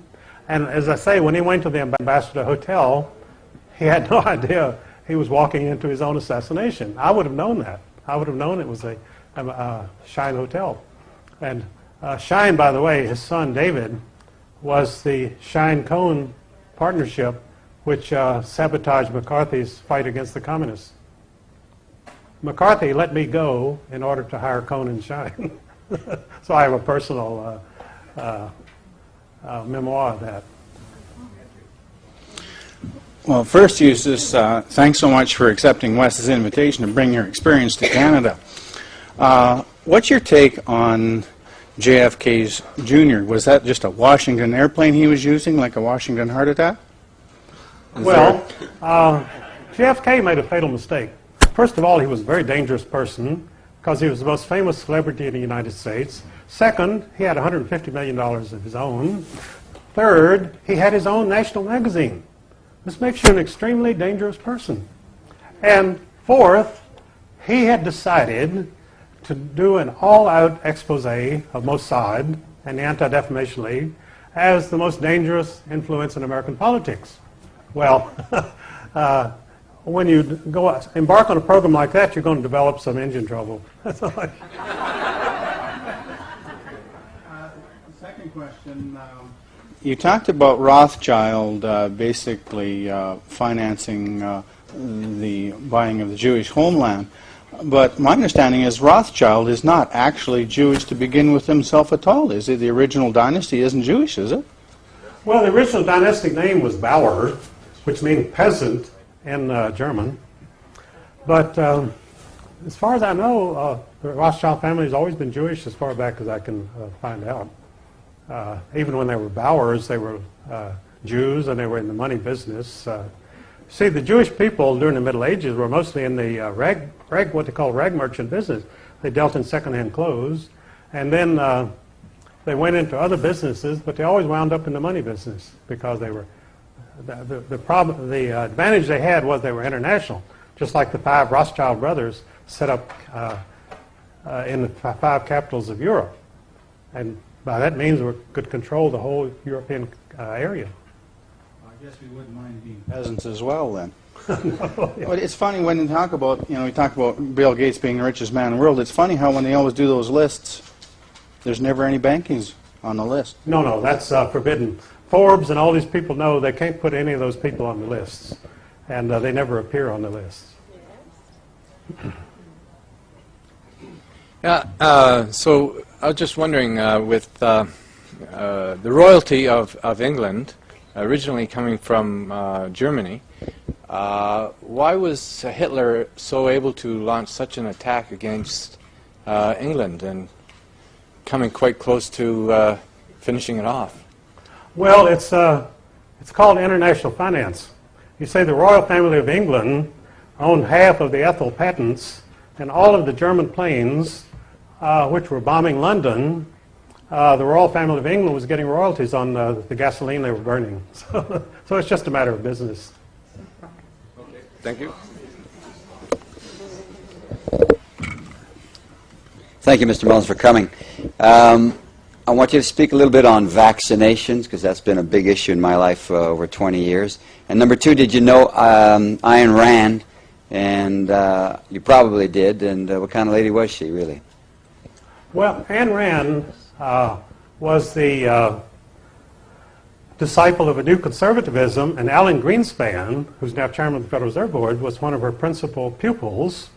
And she believed in an enlightened selfishness, which in itself is fine. And but she was very influential. She's sort of the patron saint of the National Review, which is the organ of neoconservatism in the United States, the Bill Buckley organization.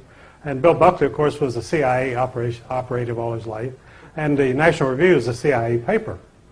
And its gods are Gene Kirkpatrick and Milton Friedman and Ayn Rand.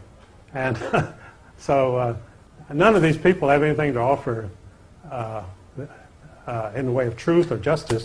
And in fact, people like myself are considered a non-person by the National Review. Bill Buckley and I started out at the same time, but with Bill Buckley's CIA backing, he got national publicity and I got none. So that's the way it goes. What about vaccinations? Oh, vaccinations, I have a chapter on that in my Murder by Injection book.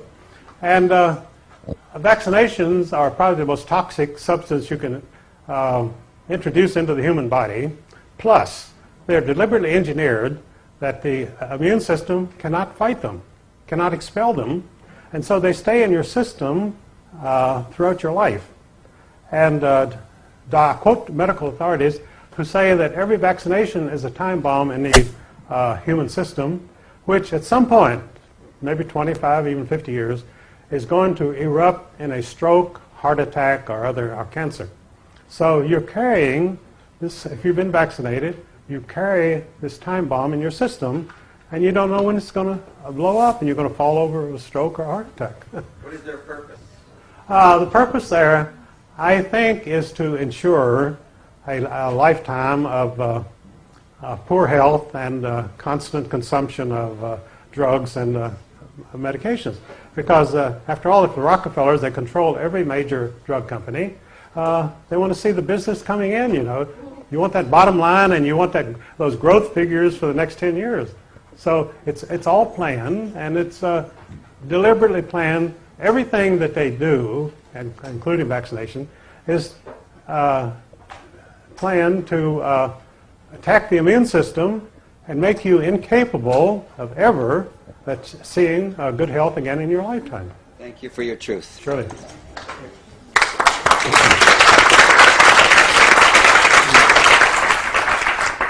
Would you comment on the Norfed dollar, if you know about it, and other monies that's being printed that's backed by gold and silver in the States?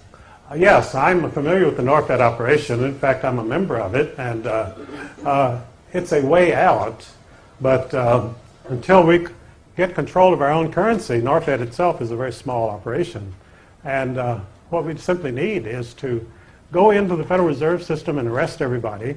I had a friend who did that, by the way. He went into the Federal Reserve Building on Constitution Avenue, the Marble Palace, and he was going to arrest the members of the Federal Reserve Board, which is the only thing to do because conspiracy to rob people is a definitely statutory offense. And that's what they do there. They rob everybody through these planned... I have a lot of material here on the Greenspan and the fact that his so-called fight against inflation is considered total nonsense by every economic writer in the world.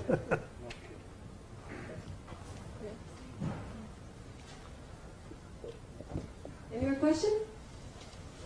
Oh, here we go. I knew you had to be up here sooner or later. You mentioned that the Zionists said that they believed that you could not have a state of Israel until the coming of the Messiah. No, that was the Orthodox Jews. That's Orthodox Judaism. The Zionists came up with an alternative on Reform Judaism that you could go ahead and have a Jewish state without the Messiah coming. So the Zionists believe that you can have a Israeli state then. Oh, yes, and they did. That's how they achieved it, because until they came along with this alternative plan, the Jewish community of the world would never accept a Jewish state without the Messiah. So that must have been bought and paid for by...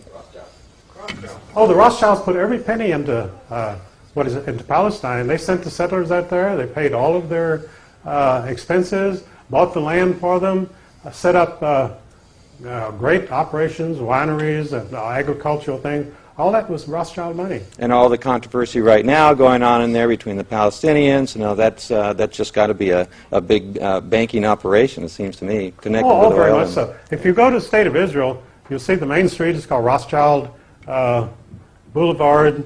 The entire Israeli parliament was donated by Jacob Rothschild of London. In other words, imagine if a private American donated the entire building of the United States. And that's what happened in Israel. It's all donated by the Rothschilds. Eustace, first of all, congratulations on all your outstanding work you've done through the years. I've known and heard of you for a number of years myself. I've been in the issue myself for some 20 years. But back in 1950, I have information, I haven't been able to confirm it yet, maybe you can help me, that the Senate Intelligence Committee put out a 3 or 4 volume report which listed all the communists in America and all their affiliations. Eleanor Roosevelt was in there, supposedly. I don't know how many lists of organizations she belonged to. And when LBJ came into office, the word I have is that he ordered that all of them be destroyed. And I understand there are 7 or 8 of them that have not been destroyed. Do you have any idea where I might be able to find one of those? I really do not, because, of course, when they order those books destroyed, they're pretty thorough. Now, I do know that in the Army and Department of State, now whether it's under Truman or not, I'm not sure, all files concerning communist affiliation of government employees were destroyed. The whole Army was totally cleaned out. And in fact, when I knew Joe McCarthy, he still depended on the FBI for a lot of information. Bob Serene was the main person who was bringing him information. And they fired Bob Serene later on, too, unfortunately. But, yeah, McCarthy's information came from the FBI. I'm aware of that. And liaison from, I was in the FBI 27 years, by the way. And the second question I'd like to ask you is, I've contended, having no documentation, of course, that the downfall of the wall in Berlin and the downfall of communism was all a facade in order for us to weaken our defenses and cut back and take over the country, Canada and the United States from within. How do you feel about that? Oh, that's absolutely true. There was a Soviet defector named Golinsky. You may know his book. And Golinsky outlined all this in detail about 15 or 20 years ago. And Golinsky's book is hard to find, but it's all in there. Excuse me, go ahead. Sure. Isn't Golinsky the defected general who said that Clinton was in Moscow for 3 years during his youth and was being trained by the KGB?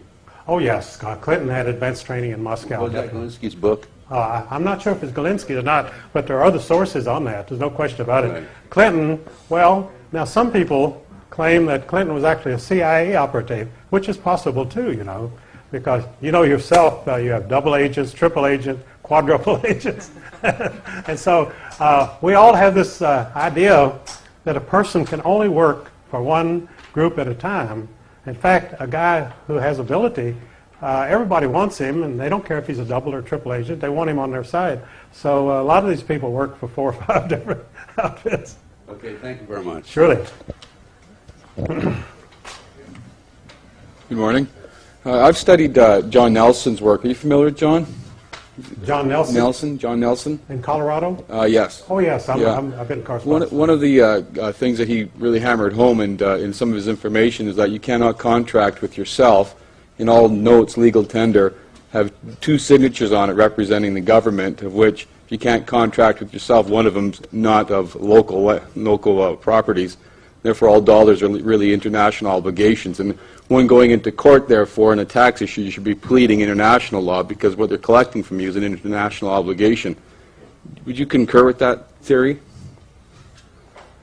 Well, obligations are contractual, and they're covered by the law. And the only thing you can do to protect yourself is uphold your contractual obligations and hope that the other side upholds theirs. And this is where legal ability comes in, because if they don't uphold their contractual obligations, then you have the ability to sue them. But there again, it's an adversary situation, and what it comes down to is your individual responsibility to defend your own interests. And you cannot defend your own interests by going out and hiring a lawyer or by going into a court and expecting justice, because any judge in the States and probably Canada also, as Ernest Zundel can tell you, you go into a court looking for justice, the judges laugh their heads off. They know it doesn't exist.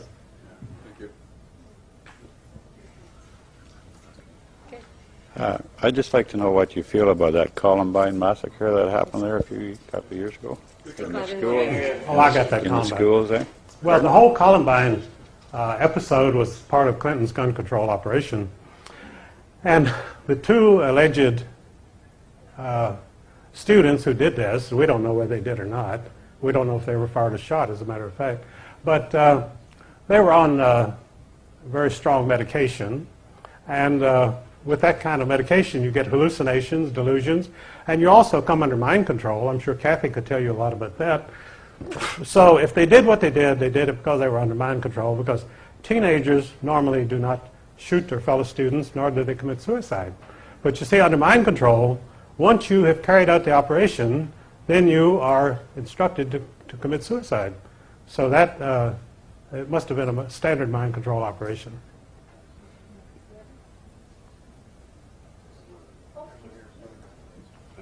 Eustace, I hate to monopolize the questions, but I'm going to give you one more question. Surely. And an observation. I noticed in these school shootings and church shootings, I've contended all along it was CIA mind control in most instances. Oh, yes. In order to pass the legislation that would do away with the Second Amendment, right to bear arms. I noticed the newspaper articles the first day or maybe a day and a half after the shootings, where they go in and search the homes of the shooters. In about half of them, the newspapers reported they found satanic drawings in the homes. Oh, yeah. So, and I've been involved in, investigating Satanism for a number of years, and I contend that these shootings are not only CIA mind control, but dovetails into the satanic movement itself. Do you have any thoughts on that? Oh, definitely. In fact, many adolescents are taken by these games like Guns and Dragons and all this sort of stuff. So there's a lot of that. It appeals to the adolescent mind, this sort of stuff, because it's costumes and rituals and excitement and different from the mundane world that they live in. So they're very susceptible to this. And once they get into it, then they're drawn into rituals and drugs and so forth. And some of them are already on drugs anyway. So they're simply being manipulated because adolescents are very easy to manipulate because they're inexperienced and they're responsive to adults, and so they're easy to control. Okay, last one. No problem. Okay. What's your view on the Masonic movement? Well, I've written about that extensively in my book, The Curse of Canaan, and I trace it back 5,000 years to the original Babylon and to Nimrod. Nimrod was the first Masonic ruler of the world, and he ruled by total evil. And of course, they had their satanic rituals, and they had human sacrifice. You name it, they had it. And that's been more continuous throughout history. As I point out in The Curse of Canaan, they periodically have to go underground because their crimes are exposed. And so they go underground and disappear and reappear as something else a couple of hundred years later.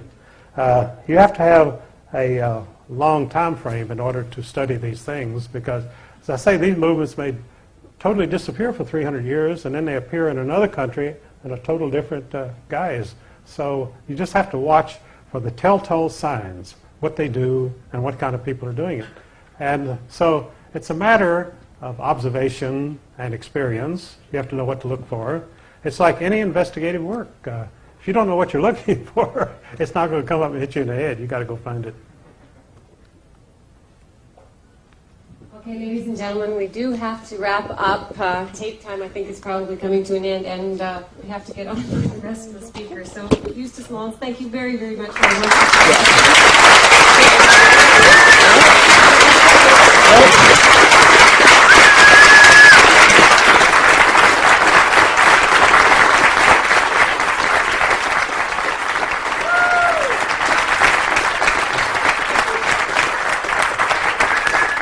So much. That was wonderful. Oh, yeah.